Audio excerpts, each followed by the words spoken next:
Hey guys, welcome back to my channel மருஸ் update. இன்றைக்கி நம்ம வீடியோவில் என்ன பார்க்க போகிறோம்னா பால் கொழுக்கட்டை எப்படி செய்கிறதுன்னு சொல்லி பார்ப்போம். வாங்க வீடியோக்குள்ளே போகலாம். வீடியோக்குள்ளே போகிறதுக்கு முன்னாடி மறக்காமல் நம்ம சேனலை சப்ஸ்கிரைப் பண்ணிக்கோங்க, வீடியோவை லைக் பண்ணிவிடுங்க.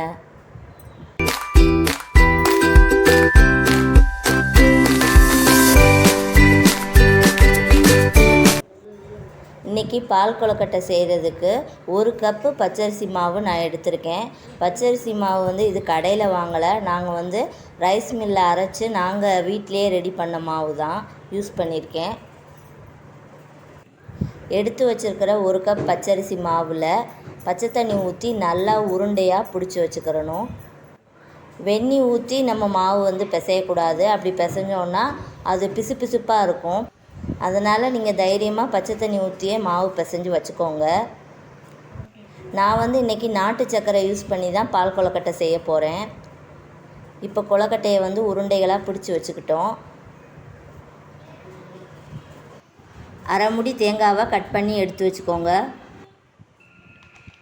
5-6 மிளகு சேர்த்துக்கோங்க.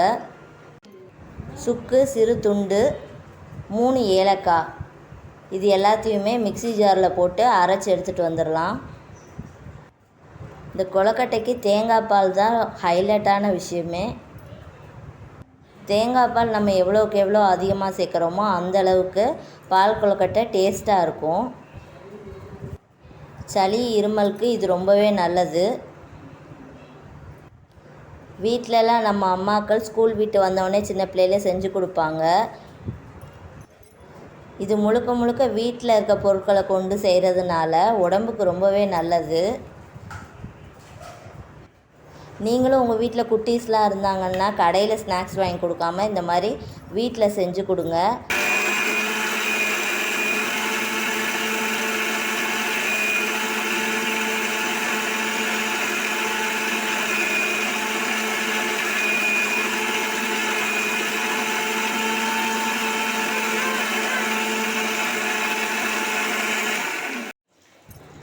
தேங்காய் பால் அரைச்சி எடுத்துகிட்டு வந்தாச்சு.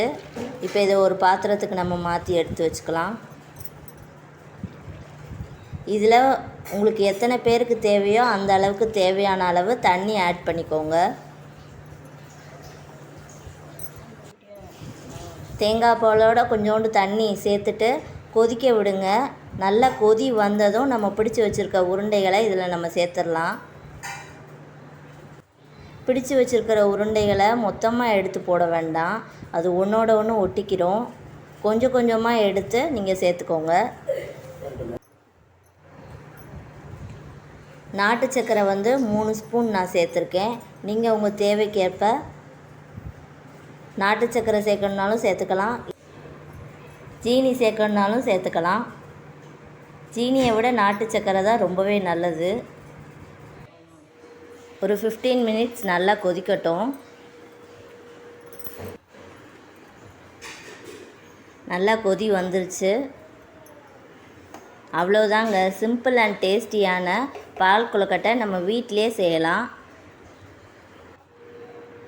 பால் கொழுக்கட்டை பார்க்கவே சூப்பராக இருக்குது, டேஸ்ட்டும் செம்மையாக இருந்துச்சு. நீங்களும் இந்த ரெசிப்பியை உங்கள் வீட்டில் ட்ரை பண்ணி பாருங்கள். ட்ரை பண்ணி பார்த்துட்டு எப்படி இருக்குன்னு சொல்லி கமெண்ட்ஸில் சொல்லுங்கள். உங்களுக்கு வேறு ஏதாவது ரெசிபி வேணுனாலும் நீங்கள் அதையுமே கீழே கமெண்ட் பண்ணுங்கள். நீங்களும் பால் கொழுக்கட்டையை விரும்பி சாப்பிட்றவங்களா இருந்தால் வீடியோவை லைக் பண்ணிவிட்டு மறக்காமல் நம்ம சேனலை சப்ஸ்கிரைப் பண்ணிக்கோங்க. டாடா பாய்.